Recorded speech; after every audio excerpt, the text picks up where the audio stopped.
기도하겠습니다. 실패와 좌절 가운데서도 예수 이름을 부르는 백성들에게 하나님께서 구원해 주시는 그러한 하나님이신 줄로 믿습니다. 하나님 아버지, 오늘도 저희들이 새해 첫 주일 하나님 앞에 이 시간 예배드리며 하나님의 선하신 뜻 가운데서 저희들의 금년 한 해를 인도해 주시고 하나님께서 저희들의 모든 가는 길에 동행해 주실 것을 믿습니다. 하나님 아버지, 이 시간 저희들이 부족한 종의 말씀을 통하여서 하나님 아버지, 또 이 시간 저희들이 금년 한 해를 또 어떻게 살아가야 되는지를 우리가 깨달아 알 수 있게 하시고 하나님 아버지, 그리하여서 저희들이 세상 가운데에서 소모적인 인생, 그러한 소비하는 인생이 아니라 하나님의 뜻 가운데서 저희들이 살아갈 수 있는 이제 2024년도를 우리가 바라볼 수 있는 예배의 자리가 되게 하여 주시옵소서. 이 시간 부족한 종은 십자가 뒤에 감춰주시고 거룩한 입술로 지켜주시옵소서. 예수님의 이름으로 기도드리옵나이다. 아멘. 우리가 세상을 살아가는 데 있어서 우리가 인생을 성공적으로 살아가려고 한다면 기차가 레일을 달려야 되고 자동차가 지정된 길을 달려야 되고 사람이 또 인도를 걸어가야 되는 것과 마찬가지로 우리들이 가야 될 그런 길이 분명히 있습니다. 그래서 그 길을 우리가 찾아서 바르게 가고자 할 때에 우리들의 삶 가운데서 하나님께서 함께 하시고 우리가 하나님의 인도하심을 받을 수 있는 그런 주의 백성이 되게 될 줄로 믿습니다. 오늘 우리는 다시 새해를 맞게 되었습니다. 새해에는 어떤 목표로 어떤 자세로 우리가 살아야 될 것을 생각하다가 믿음의 사람이 이 세상을 살면서 갖는 숙명적인 그런 삶의 자세는 과연 무엇일까 생각하게 되었습니다. 그래서 그때 주신 말씀이 바로 오늘 본문이라고 생각을 합니다. 믿음의 사람은 하나님의 뜻을 이루는 사람이라고 할 수 있습니다. 그러면 하나님의 뜻 가운데서 가장 중요한 것이 무엇이겠습니까? 예수님께서 말씀하셨습니다. 요한복음 6장 40절에 내 아버지의 뜻은 아들을 보고 믿는 자마다 영생을 얻는 이것이니 마지막 날에 내가 이를 다시 살리리라 하시니라 라고 말씀하고 있습니다. 또 마태복음 18장 14절에 이와 같이 이 작은 자 중에 하나라도 잃는 것은 하늘에 계신 너희 아버지의 뜻이 아니니라 라고 말씀하고 있습니다. 하나님의 뜻 중에 가장 핵심은 범죄한 우리가 구원을 받는 것입니다. 아들이신 예수 그리스도를 이 땅에 보내신 이유는 바로 우리를 구원하시기 위함입니다. 그러므로 예수님을 믿고 제사함을 받아서 구원받는 것이 하나님이 이 세상을 향하여 가지신 가장 큰 뜻입니다. 그러므로 우리는 다른 무엇보다도 먼저 예수 그리스도의 십자가의 보혈을 믿음으로 구원받은 자가 되어야 됩니다. 그 어떤 놀랄 만한 일로 하나님을 기쁘시게 하더라도 구원받지 못하면 결코 하나님을 기쁘시게 할 수가 없습니다. 사랑하시는 여러분, 반면에 비록 세상에서 아무것도 한 것이 없더라도 예수님을 믿고 구원받으면 하나님은 이를 귀하게 여기십니다. 이렇게 우리가 예수 믿고 구원받는 것이 가장 귀한 일입니다. 그래서 우리는 받은 구원을 귀하게 여기고 구원받은 자답게 살아야 됩니다. 이제 예수 그리스도의 은혜로 구원받은 믿음의 사람들에게 주어지는 또 다른 하나님의 뜻이 있습니다. 그것은 바로 우리에게 주신 사명이라고 할 수 있습니다. 반드시 내가 이루어야만 하는 일이라는 의미에서 미션이라고도 하고 또는 그렇게 되어가야 한다는 그런 의미에서 우리는 또 비전이라고도 말할 수 있습니다. 이 사명은 믿음의 사람이라면 누구나 다 받습니다. 그런데 각자가 받은 사명이 다 다릅니다. 하나님께서 그 사람을 통해서 이루시고자 하시는 일은 그 사람에게 고유하게 주신 것이기 때문입니다. 동일한 현장에서 선교를 하더라도 각자에게 주신 사명이 다 다릅니다. 중요한 것은 우리는 어떻게 하나님께서 내게 맡기신 사명을 이루어야 한다는 사실입니다. 그리고 내게 맡기신 사명은 내가 마땅히 이루어야 될 하나님의 뜻입니다. 우리는 하나님이 저마다 맡기신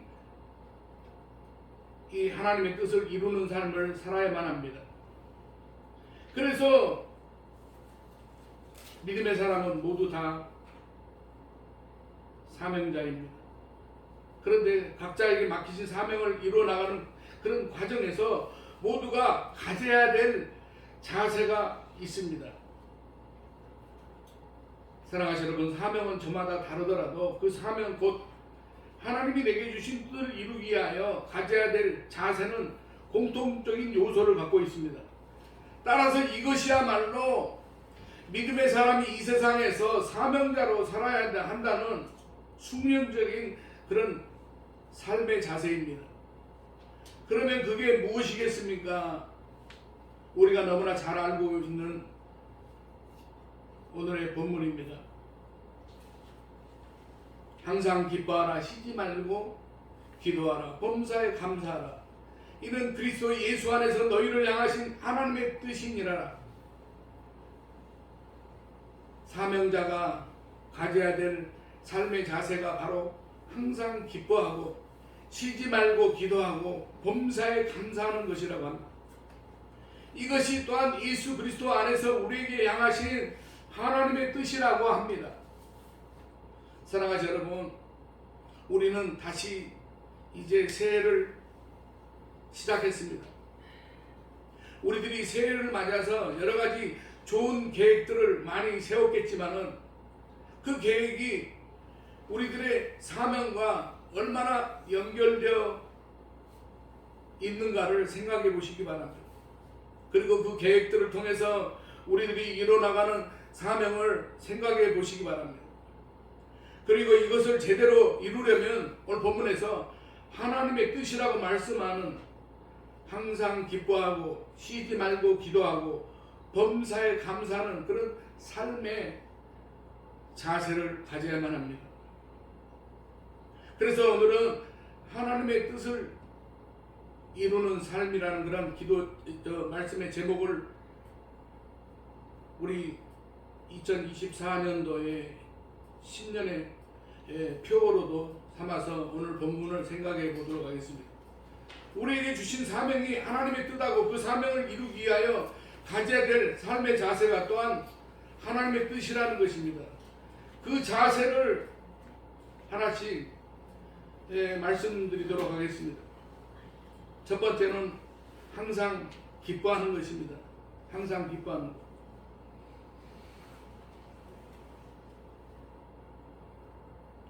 우리가 다른 무엇보다도 이제 그 어떤 마음에 이제 주님 그 한 분만으로 인해서 내가 기뻐하는 그런 얼굴의 모습이 드러나야 합니다. 기뻐서 하는 일은 어느 누구도 막지 못합니다. 이 일을 열심히 하는 사람은 그 일을 즐기는 사람을 절대 이기지 못한다라고 하는 말이 있습니다. 저마다 각자에게 주어진 하나님의 뜻을 책임감으로만 받아들인다면 경직되고 말 것입니다. 물론 책임감도 있어야 되겠지만 그 중요한 것은 그 일 자체를 즐길 수 있어야만 합니다. 세례 요한은 예수님이 선구자로 이 땅에 왔습니다. 그래서 사람들 앞에서 예수님을 드러내는 일이 이 세례 요한의 사명이었습니다. 요한은 열심히 사역하면서 사람들의 마음이 움직였습니다. 그래서 제법 많은 그런 세례 요한의 제자들도 생겼습니다. 그렇다면 욕심을 낼 수도 있습니다. 그러나 요한은 자신의 세력을 드러내는 일에는 조금도 관심이 없었습니다. 그래서 제자들을 예수님께 보내서 오실 그이가 당신입니까? 우리가 다른 일을 기다릴까요? 라고 묻게 합니다. 몰라서 물은 것이 아닙니다. 제자들이 친히 예수님 앞에 가서 예수님을 보라고 시킨 일입니다. 그리고 요한 자신은 헤롯의 잘못을 지적하고 헤로디아의 칼날에 그의 생을 마감하게 됩니다. 이럴 수 있었던 이유는 무엇 때문이겠습니까? 그에게는 예수님을 세상에 드러내는 기쁨이 있었기 때문입니다. 요한이 옥에 갇히기 전입니다. 그의 제자들은 스승인 요한에게 세례받은 예수님에게 사람들이 몰려가는 것을 보았습니다. 이들은 자기 스승에게 세례받은 자가 더 드러나는 것이 싫었던지 그 일을 스승인 요한에게 이야기한 것입니다. 그러자 요한은 이렇게 말합니다. 요한복음 3장 27절에서 30절의 말씀을 보면 만일 하늘에서 주신 바 아니면 사람이 아무것도 받을 수 없느니라. 내가 말한 바 나는 그리스도가 아니요 그의 앞에 보내심을 받은 자라고 한 것을 증언할 자는 너희니라. 신부를 취하는 자는 신랑이나 서서 신랑의 음성을 듣는 친구가 크게 기뻐하나니 나는 이러한 기쁨으로 충만하였노라. 그는 흥하여야 하겠고 나는 쇠하여야 하리라라고 말씀하고 있습니다. 세례 요한은 자신이 드러나는 것이 아니라 예수 그리스도가 드러나는 것이 기뻤습니다. 왜냐하면 그것이 자신의 사명이었기 때문입니다. 이렇게 요한은 자신의 사명을 이루는 일을 기쁨으로 감당한 것입니다. 그래서 제자들을 예수님에게 보낼 수 있었고 죄를 지져가다가 칼에 맞아 죽을 수 있었던 것입니다. 죄의 일을 감당하는 자세는 사랑하는 여러분 기쁨으로 하는 것입니다. 아무 기쁨이 없이 억지로 꾸역꾸역 감당해 나가는 것은 사명이 아닙니다. 만약 그런 일이 있다면 빨리 이제 정리할 필요가 있습니다. 하나님께서 기뻐하시지 않기 때문에 그렇습니다. 사도 바울의 생애 말년에 그가 로마 감옥에 갇힙니다. 여기서 옥중서신을 기록하는데 그 중에 빌립보서에서 이렇게 말합니다. 사도 바울은 빌립보 교회 성도들을 생각할 때마다 기쁨으로 감사한다라고 빌립보서 1장 4절에 이렇게 말씀하고 있습니다. 노 사도가 지금 옥에 갇힌 신세인데 신세 한탄을 하는 것이 아니라 오히려 빌립보 교회를 생각하면서 기뻐하고 있다는 것입니다. 이런 에피소드도 이야기합니다. 바울이 옥에 갇히게 되자 두 종류의 사람이 나타났다고 합니다. 하나는 바울의 뜻을 기려서 바울이 하던 일을 이어서 하는 사람들이고 다른 하나는 바울을 시기하는 사람들이 바울만 복음을 전하냐 또 하면서 바울이 옥에 갇힌 것을 아주 시원하게 생각하면서 이 사도 바울을 괴롭힐 심산으로 복음을 전하는 사람들입니다. 만약 저라면 전자를 보면서는 흐뭇해 하겠지만은 후자를 보면서는 화가 날지도 모릅니다. 그런데 바울은 뭐라고 했습니까? 빌립보서 1장 18절에 어떤 방법으로 또 어떤 자세로 하든지 전파되는 것은 그리스도니 이로써 나는 기뻐하고 또한 기뻐한다라고 그렇게 말하고 있습니다. 바울은 자기의 사명을 감당해 나가는 것이 그냥 기뻤던 것입니다. 복음을 받아들이는 사람들만 봐도 기뻤던 것입니다.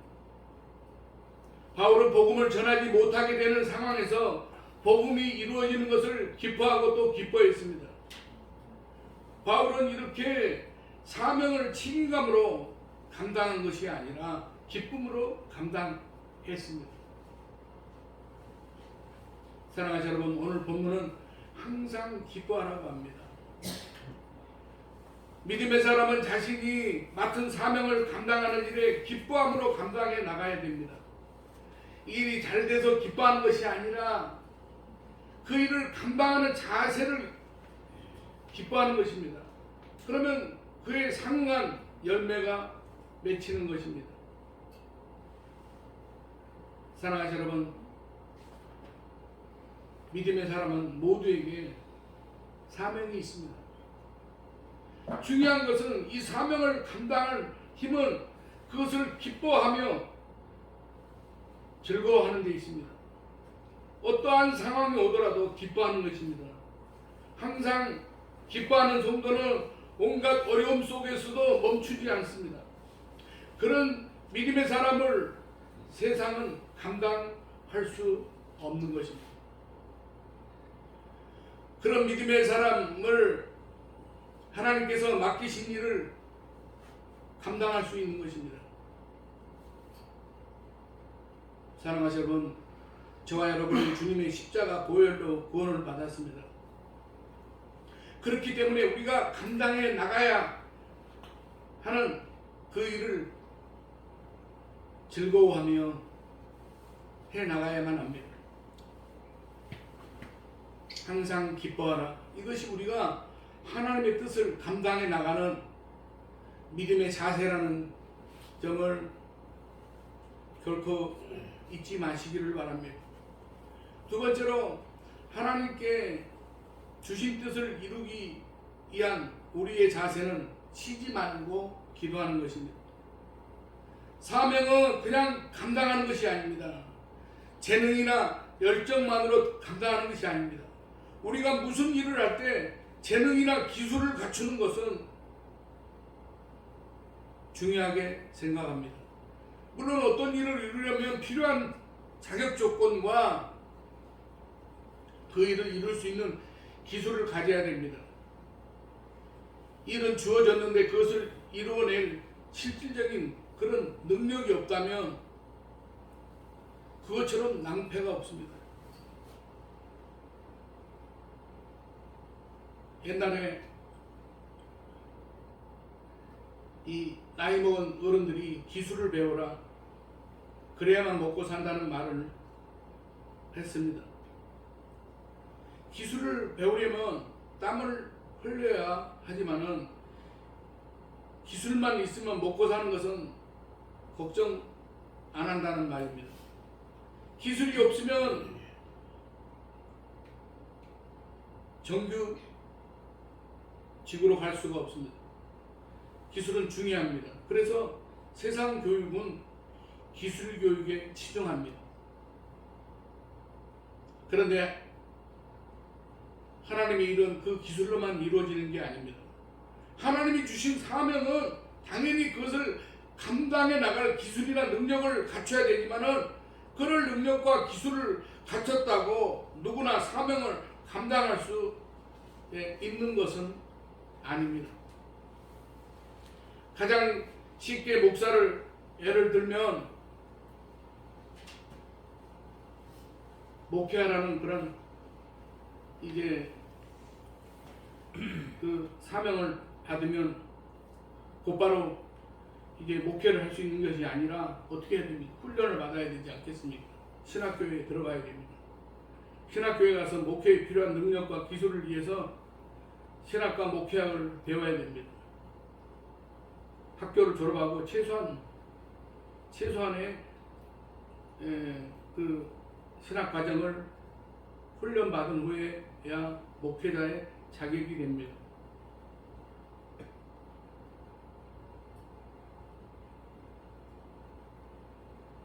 저하고 관련된 사람은 그런 사람이 없습니다만은 어떤 이상한 그런 교단에서는 뭐 1년에 뭐 4학기 공부하는 그런 속독법으로 해가지고 그렇게 해서 신학교 과정을 뭐 한 1년에 끝나게 하는 그런 교육 과정을 이수한 사람도 있나 봅니다. 그런데 그렇게 해서 무슨 공부를 제대로 할 수가 있었겠습니까? 그렇게 그냥 마구잡이로 그렇게 그 교육 과정을 만들어 가지고 그렇게 하는 것은 적절한 그런 훈련의 과정이라고 생각하지 않습니다. 이렇게 신학 훈련 과정을 다 마쳤으면 목회라는 그런 사명을 잘 감당해 나가게 되겠습니까? 그 뒤에는 기도 없이는 목회를 감당할 수가 없습니다. 하나님이 주신 사명은 결국 기도로 감당해 나가는 것입니다. 이 예를 위해서 제가 목회를 예로 들었는데 주의 일은 다 마찬가지입니다. 이 세상에서 하나님이 주신 사명은 다 똑같습니다. 어떤 사명이든지 그 사명을 감당하는 데에는 기도하지 않고는 절대로 감당할 수가 없습니다. 인간의 재능과 기술로만 일을 이룬 것이 아니라 하나님께서 인도하시고 역사하심으로 일을 이루신 것이기 때문입니다. 예수님이 이 땅에서 감당하신 사명은 자기 백성들에게 복음을 전하시고 결국에는 그들을 위하여 십자가를 지시는 것입니다.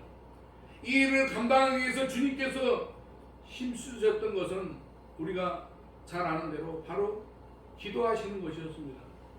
예수님은 정해진 시간에 기도하셨고 한밤중에 또 이제 산에 올라가 기도하셨고 새벽 미명에도 기도하셨다고 했습니다.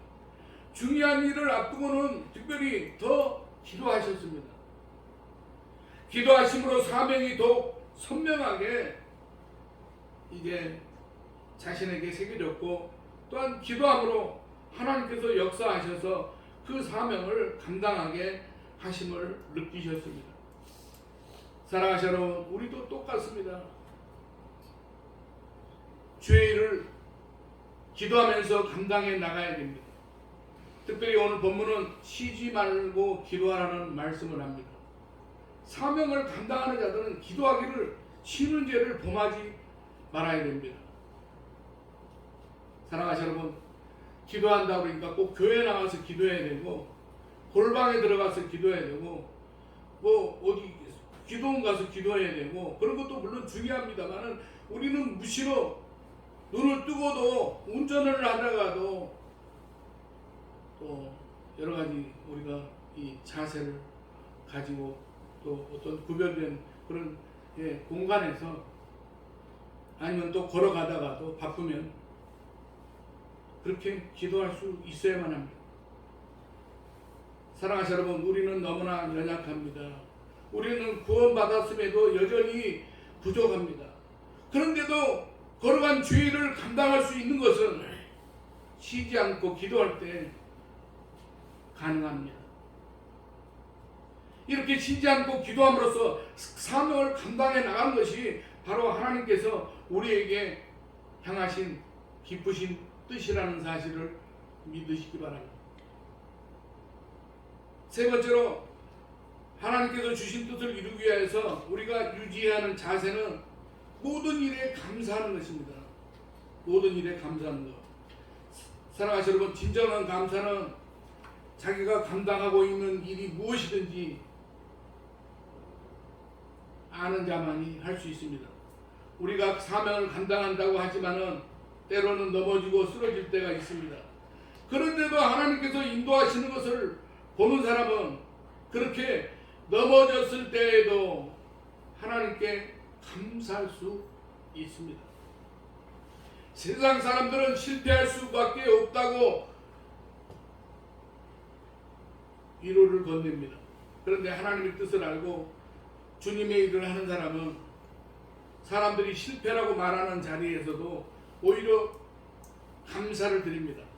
왜냐하면 현재 쓰러짐도 하나님의 손길 아래 있기 때문입니다. 그래서 걱정하지 않습니다. 이렇게 세워주실 하나님에 대해서 확신하기에 실패를 당해도 담담합니다. 주눅들지 않습니다. 하나님께서 인도하시는 것을 알기에 감사하지 않을 수가 없습니다. 반대의 경우도 마찬가지입니다. 하나님께서 나를 인도하셔서 내게 맡기신 일을 감당하게 하신다는 것을 깨닫는 사람은 현재 이루어진 작은 성공에 도취되어 있지 않습니다. 앞으로 나갈 일이 있기에 그저 근신하는 마음으로 또 내일을 준비해 나갑니다. 이렇게 일을 이룬 뒤에도 앞을 향하여 나갈 자세를 취하기 때문에 교만하지 않습니다. 이렇게 하나씩 이루어 나가게 하시기 때문에 감사할 수밖에 없습니다.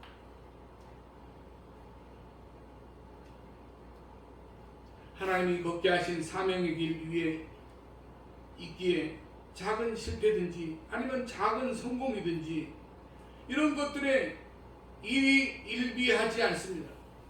모든 것에 하나님이 역사하심이 있기에 감사하는 마음으로 감당해 나갈 뿐입니다. 그래서 감사만 있는 것입니다. 이제 말씀을 정리하고자 합니다. 사랑하신 여러분, 하나님께서 우리에게 2024년도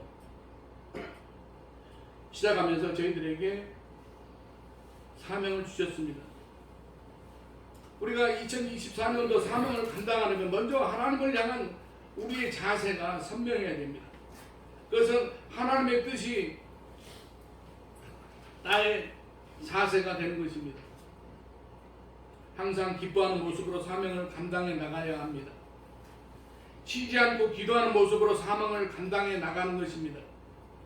그리고 어떤 일이든지 하나님의 역사심을 바라보면서 감사하는 모습으로 사명을 감당해 나가는 것입니다. 우리가 이러한 모습으로 이런 자세로 주님의 뜻을 감당해 나가는 것이 하나님의 기쁘신 뜻입니다. 우리가 2024년도 우리를 향한 하나님의 뜻을 잘 감당해 나갈 수 있는 저와 여러분이 되시기를 주님의 이름으로 간절히 축원합니다. 기도하겠습니다. 하나님 아버지, 크신 은혜와 사랑을 감사합니다. 우리가 2023년도를 잘 마치고 이제 2024년도 이제 새로 시작한 지 일주일째 되는 오늘 날 우리가 새 첫 주일 하나님 앞에 영광 돌릴 수 있게 하심을 감사를 드립니다. 하나님 아버지, 우리 모두의 삶 가운데 참으로 우리들의 모습을 통해서 믿음의 사람으로서 항상 기뻐하는 그러한 믿음의 사람들이 되게 하여 주시옵소서. 우리가 모든 일들을 통해서 항상 먼저 그 일을 우리가 이루기 전에 먼저 하나님 앞에 기도와 간구로 나아갈 수 있는 저희들의 삶이 되게 하여 주시옵소서.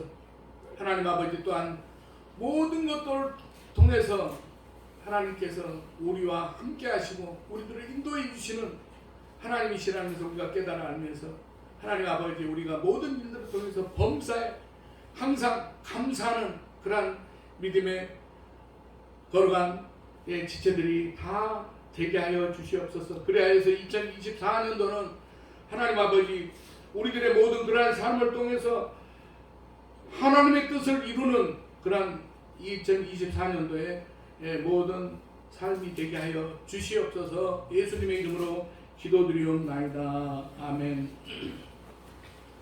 찬송가 362장 안 불러보던 찬송인데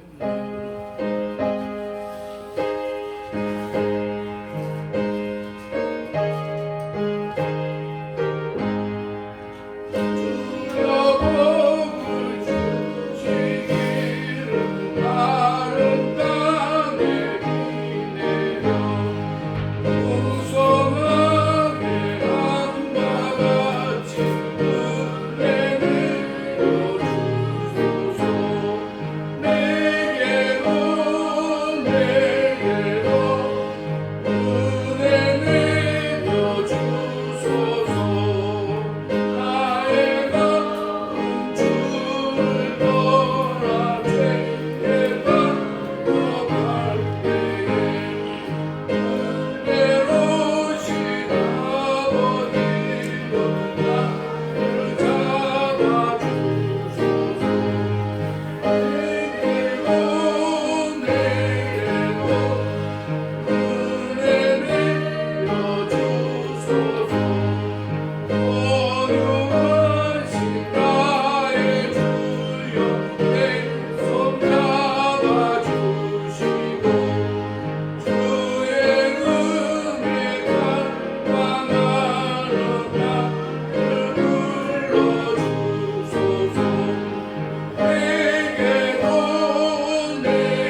김병수 전사님 감사원금, 유충호 목사 11조, 경비원금, 건축원금, 차량원금 드렸습니다. 기도하겠습니다. 때를 따라 일용할 양식으로 저희들을 채워주시기를 기뻐하시는 하나님 아버지, 긍휼과 사랑으로 죄인을 붙드시고 새로운 소망을 주셔서 한 해를 주 안에서 시작하게 하심을 감사를 드립니다. 우리는 저희 모든 삶에 하나님의 은혜가 임하기를 간절히 원합니다. 말씀 속에서 계획하고 성령님과 함께 진행하며 주님이 위로부터 주시는 지혜와 능력으로 끝까지 포기하지 않고 이루어 많은 열매로 주님을 영화롭게 살려는 소망과 간절한 기도 제목을 이 예물에 담아서 봉헌합니다. 믿음으로 드린 손길들을 기억하시고 주님을 더욱 사랑하며 더욱 기쁘게 주님의 뜻을 이루어 드리며 살아갈 수 있도록 은혜를 베풀어 주시옵소서. 주님의 구원을 찬송하며 11조를 바치는 자녀들이 있습니다. 바치는 손길 위에 급박히 쳐들어오는 재난을 막는 요새가 되어 주시옵소서. 오만한 자의 더대에 걸려서 시험에 들지 않게 하여 주시옵소서. 오를 수 없는 산을 정복하는 기쁨으로 맛보게 하옵소서. 의롭게 살게 하신 은혜를 감사드리며 바치는 감사의 예물이 있습니다. 날마다 구원하신 예수님을 증거하며 즐거운 마음으로 살아가게 하여 주시옵소서. 성경원금, 또 건축원금, 차량원금, 하나님 아버지 정성을 다해 바치는 예물들을 기억해 주시옵고, 바치는 믿음의 바구니가 차고 넘치도록 풍성하게 채워 주시옵소서. 하나님 아버지, 오늘 또 사랑하는 성도들이 가지고 나온 기도의 제목들이 응답받게 하시고, 하나님 아버지 무엇보다도 날마다 믿음이 성장해 가며 하나님 아버지 주님이 몸된 교회를 통해서 하나님 아버지 하나님이 주신 그런 원대한 꿈을 이뤄나가는 걸어가고 복된 성도들이 다 되게 하여 주시옵소서. 오늘 또 함께 나와서 예배드려야 되는데 여러 가지 형편으로 나오지 못한 성도들 어디에 있든지 이 자리를 기억하게 하여 주시고, 하나님 아버지 저들에게도 하나님께서 같은 은혜로 채워주시고 은혜 베풀어 주시옵소서. 하나님 아버지 또한 오늘 함께 나와서 예배는 드리지 못하지만 또 이제 온라인으로 또 주 앞에 헌금을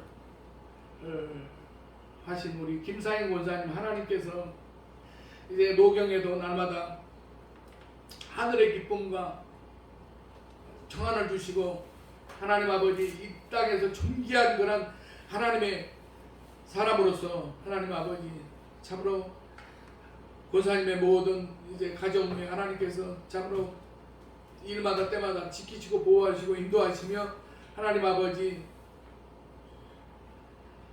하나님께서 축복의 사람으로 날마다 이제 붙잡아 주시옵소서. 하나님 아버지 오늘도 사랑하는 성도들이 가지고 나온 모든 기도의 제목들이 응답받고 돌아가는 그러한 예배의 자리가 되게 하여 주시옵소서. 모든 것 감사드리오며 예수님의 이름으로 축복하며 기도드리옵나이다. 아멘.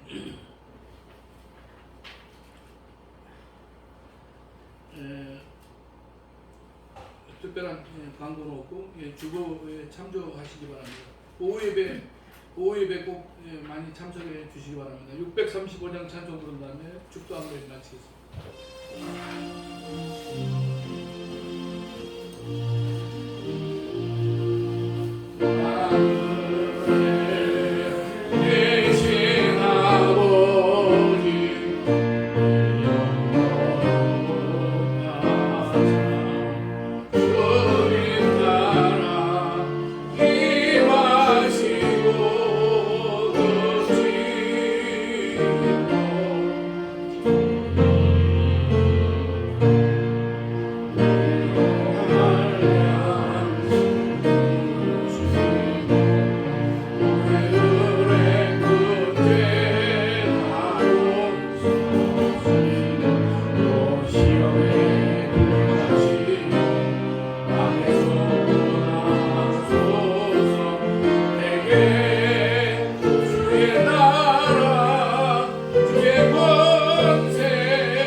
주 그리스도의 은혜와 하나님 아버지의 무한하신 사랑하심과 성령님의 감화 감동 내주 교통 충만 역사하심이 이제 2024년도 새해 첫 주일 예배를 드리고 돌아가는 사랑하는 성도들의 가정과 직장과 삶의 현장마다 이제로부터 영원까지 함께 하시기를 간절히 축원하옵나이다. 아멘.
그거 아니야, 괜찮아. 우리나라 낙자 너. 얘기한 사람은 왜 받았거든. 그래도 그게 뭐 벌금 나온다. 아니 그건 안 돼. 아니 그 붙인 사람한테 얘기했어. 일요일 붙인. 일요일날 이제 서울로 누구 써라 했더니 응. 1월이 들어왔더니 1월. 아 동네. 이런 그러니까 거. 그 성의만 보인 거야, 쟤네 그래서 와서. 아마 전사님 어디 차를 어디다 공변 안 나오고. 1월이 들어와서 그렇게 되고 네. 딱지 내는 건 알고. 아니 이제 그랬다가 나 딱지를 주신대. 아니 일요일 날은 원래 못 뛰게. 1일날 안. 1일날은 괜찮아. 이제 자기네 성의를